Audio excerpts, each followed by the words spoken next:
Fala aí, torcedor, trazendo mais um vídeo aqui no nosso canal. E nesse vídeo aí para falar da partida de domingo entre Flamengo e São Paulo pela 20ª rodada do Campeonato Brasileiro. Maracanã vai estar lotado, o Flamengo está na vice-liderança com 37 pontos, vai enfrentar o São Paulo que está na 12ª colocação com 25 pontos. Partida que acontece no domingo, 6h30 da noite. Vamos trazer o jornalista aí com as informações do Rubro Negro, falando também sobre Thiago Almada. Thiago Almada está por detalhes aí de assinar com o Flamengo. Vamos compartilhar aqui no nosso canal para a gente reagir. Mas antes quero convidar você que ainda não é inscrito aqui no nosso canal, se inscreva, ativa o sininho das notificações para você não perder nada. Vamos aí para o debate. Fica até o final do vídeo e no final do vídeo eu volto aí trazendo os jogos que acontecem hoje, os jogos dessa sexta-feira. Tudo bem, Pedro? Seja bem-vindo. Um beijo para você, amigo. Tudo bem, Gláucia? Um beijo grande para você, beijo Mari, beijos e abraços para Jailson e para todos que nos acompanham neste Sport Center. Dia chuvoso mesmo no Rio de Janeiro, a gente se abriga aqui dentro da Gávea, tá um fuzuê, que eu vou te contar aqui dentro porque o Museu do Clube reinaugurou há pouco tempo, né? Então tem muita gente aqui, todos os cantos do país, já vi gente do Maranhão, Santa Catarina, enfim, de tudo quanto é lugar do Brasil. Passa por aqui, dá um abraço para a rapaziada da ESPN, então sempre muito legal ver esse momento. E configura na expectativa, né, de que a torcida está para esse Flamengo para o restante da temporada. Voltou bem, 4-0 sobre a Chapecoense, e domingo tem um retorno ao Maracanã, enfim, depois de todo esse longo período de paralisação. Os ingressos quase lá para esgotar, o pessoal está muito empolgado nesse sentido de ver o Flamengo com o jogo contra o São Paulo, 18h30. Leonardo Jardim espera, quem sabe, contar com o retorno de Lucas Paquetá. Ele que sofreu aquela lesão muscular e ficou fora até de alguns jogos na Copa do Mundo, né? Foi desfalque com o Ancelotti. Ele pode voltar, está se recuperando mais na fase final. O Léo Ortiz também faz alguns trabalhos de campo. E o Luiz Araújo, que tomou uma senhora pancada, traulitada mesmo, no jogo amistoso contra o Olímpia, no Mané Garrincha, questão no joelho, talvez demore mais um pouquinho. Mas o Arrascaeta pode ganhar uma minutagem maior, enfim, o Flamengo com boas perspectivas aí para a sequência da temporada. Precisa, claro, se aproximar do Palmeiras, secar o Palmeiras e fazer a sua parte. Distância agora de 7 pontos, mas o Palmeiras tem um jogo a mais. O Flamengo tem aquele jogo atrasado contra o Mirassol por conta da Recopa Sul-Americana, enfim, lá atrás.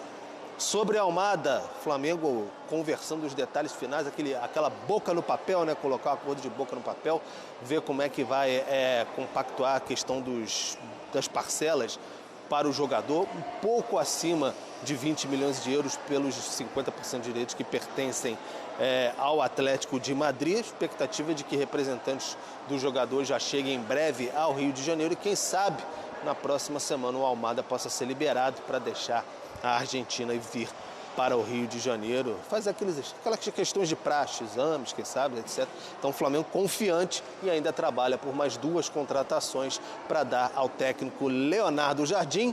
É isso, Gláucia, fico por aqui, devolvo para você. Agora dá uma esvaziada porque todo mundo entrou no museu, então estava fervendo aqui a Gávea nesse dia chuvoso no Rio de Janeiro. Boa, Pedro. Obrigada pelas informações. Chuva, julho, o pessoal tá pra rua passeando ainda de férias. Exato. Aí vai ao museu, né? Vai passear. É isso, vai ao museu. Pedro Henrique Torre também, se não tiver mais compromisso, pode passear ali no museu, aproveitando que já está lá. Flamengo, que nessa rodada de Campeonato Brasileiro enfrenta o São Paulo. Vamos dar uma olhadinha nos momentos das duas equipes? Um comparativo aí de Flamengo e São Paulo. O recorte dos últimos 9 jogos do Brasileirão. O quê? É a tela invertida. Espelhada. Espelhada ali, ó. 6 vitórias para um lado, 6 derrotas para o outro lado. Bem observado. 2 empates e uma derrota para o Flamengo e uma vitória para o São Paulo. 74,1 de aproveitamento do Flamengo, 18,5 para o São Paulo. 19 gols marcados do Flamengo, 9 para o São Paulo. 7 gols sofridos para o Flamengo, 15 para o São Paulo. Misericórdia. Que situação, né? Não é? Pode emendar. Esses 20 minutinhos. Já comenta. Se você puder assumir esses 20 minutinhos, já isso precisa fazer banco, tem um monte de coisa para resolver, menino. Aí você segue, faz então vamos lá. A Mariana Pereira estava falando ontem É sobre justamente já esse enfrentamento, né? Visualizando ali o Flamengo e São Paulo, como a situação completamente diferente, como a gente viu agora na tela, né? O Flamengo vindo num bom momento, goleia a Chapecoense, faz o seu papel ali fora de casa, principalmente na briga pelo título contra o Palmeiras, e o São Paulo toma uma virada dentro de casa, né? Dentro da sua casa emprestada, né? Porque não pode jogar em casa, aí um monte de problema. Há uma regularidade dentro do próprio jogo. Sim, o São Paulo, ele tinha tudo para vencer o Atlético Paranaense. Ele fez um bom primeiro tempo e aí volta para o segundo completamente desconectado com o jogo, sofre a virada e aí o São Paulo é uma equipe que tem dificuldade de correr atrás do resultado. Ele tem dificuldade de virar partidas, de terminar, né, com o resultado debaixo do braço quando sofre algum revés. Já não é de hoje que mentalmente o São Paulo cai de rendimento quando ele vê que a partida já saiu das mãos dele. O próprio Dorival passou por isso, mesmo sendo campeão de Copa do Brasil. Então, acho que esse é o grande desafio, né? Você tentar montar uma equipe equilibrada com esse meio de campo de Marcos Antônio. Pausa aí, já vem mais descansado, também com todo mundo ali bem fisicamente à disposição. Recuperando para o Jardim e tudo mais. Então, que momento para esse São Paulo delicado enfrentar esse Flamengo que segue. Já voltou muito bem também, né? Complicado. Além de tudo isso, um enfrentamento desse tamanho justo agora. E o fator Arboleda. O fator Arboleda e o Arrascaeta também voltou. Isso está me lembrando aquele jogo que acho que foi a estreia do Crespo, né? Do retorno dele. Não foi o Flamengo e São Paulo que foi... Foi o pior jogo, o São Paulo botou 4 atacantes. Depois o São Paulo até emendou uma sequência razoável, mas nessa primeira partida foi um atropelo do Flamengo. E tá me lembrando, o cenário, né?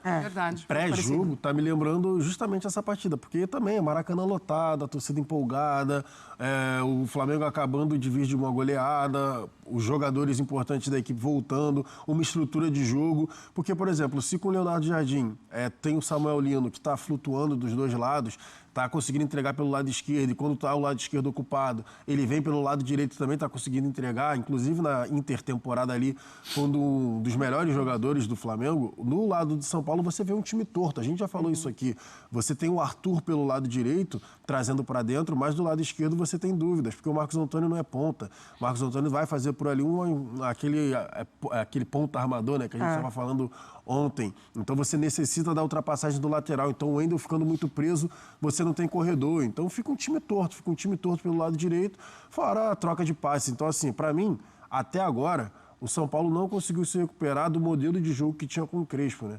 Tinha um modelo de jogo com os 3 volantes, né? Os 3 jogadores de meio campo, uma dupla de ataque e um jogador chegando por trás.